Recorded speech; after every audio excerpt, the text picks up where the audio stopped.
Alright, this is game one between gzmq and Valverde. I think they're playing on a weird version of Lost and Found. This isn't the ladder edition. But anyway, that's probably fine. Here we have Valverde as our Protoss in the top right, and gzmq is Terran in the bottom left. Is gzmq up to something here, or is this just a super early scout? We will soon find out. That is high speed in it, isn't it? Yeah, he is up to something. It's going to be a proxy Rax. It's a single Rax, so my suspicion is Reaper. Double Reaper is pretty standard. The gas, I think, has just finished up for him, so let's have a peek at home. Yeah, mining gas. So when this Rax finishes up, he should have enough gas to build that first Reaper, and commonly you send that in and you rally the next Reaper to it. Valverde, his gateway only a quarter, well, coming up on halfway down. It's going to be a double. I don't know about a double Rax. I don't know. This second Rax is so late that by the time it finishes up, the first Reaper is going to be finished. So I'm not sure about this. If I was going double Rax, I'd send both SCVs at once. Anyway, it's a slightly wonky build. I don't know, but it is going to be Reaper, and we'll see what Valverde can do about this. The side core needs to come down really quickly here, and ideally, since you haven't scouted Valverde, have you? Not at all. Pretty commonly start a Zealot, and you can always cancel it if you don't need it. But it is a good idea to have that Zealot building, and then if a Reaper comes in or whatever, you can just have the Zealot follow the Reaper about, and your opponent has to do all the micro then. I mean, yeah, Zealot can't kill a Reaper, it's not going to catch it, but it just means the Reaper can't stand still and shoot your stuff, because the Zealot will get on top of it. So the way to deal with a Reaper early game like this is don't let your workers die.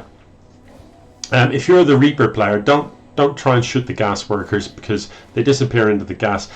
There's no kind of like what was happening in the time in between there. I'm not entirely sure.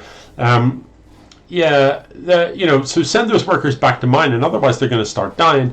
The Zealot is nowhere to be seen. Okay, so hopefully there isn't even a Stalker in production, Valverde. I mean, these Reapers, you need Stalkers, you need stuff that is ranged to shoot these, and at present you're building a worker and both of your gateways are idle despite the 500 minerals in the bank and the 300 gas. So finally 2 Stalkers turn up, but let's have a peek.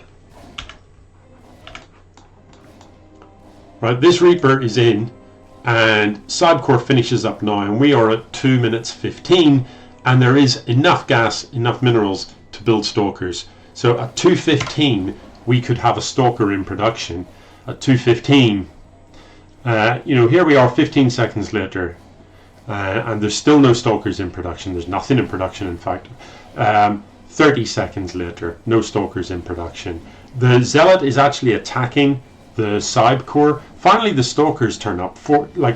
We're starting to build them 45 seconds later. I mean, what was happening for 45 seconds? And why is this Zealot going ham on one of these buildings instead of chasing the Reapers? This is a horror show, and nobody likes to see this at all. This is not how to beat Reapers. So, what do you do against the Reapers? Right, you right-click the Reaper with a Zealot. There's too many Reapers now. This is who builds that many Reapers? It's disgusting. But anyway, Stalkers are so good against even that many Reapers. These 2 Stalkers win, but what's the point? You've got no workers left. So yeah, the way to do it, you get a Zealot out. Don't let them fight on their Oh god. Yeah, now the other Stalker comes over while he just died.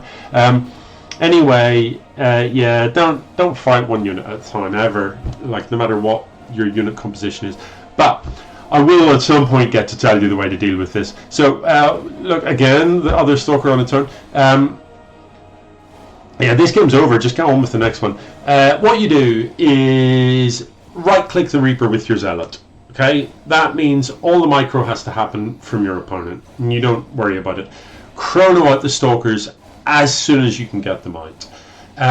Typically, I'll split my worker line into 3 control groups, 1, 2, 3, and about a third of your workers in each, or maybe about 5 workers in each, something like that.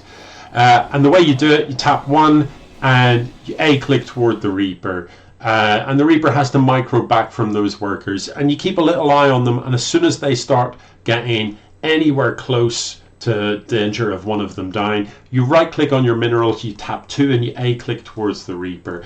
And then rinse and repeat with control group 3.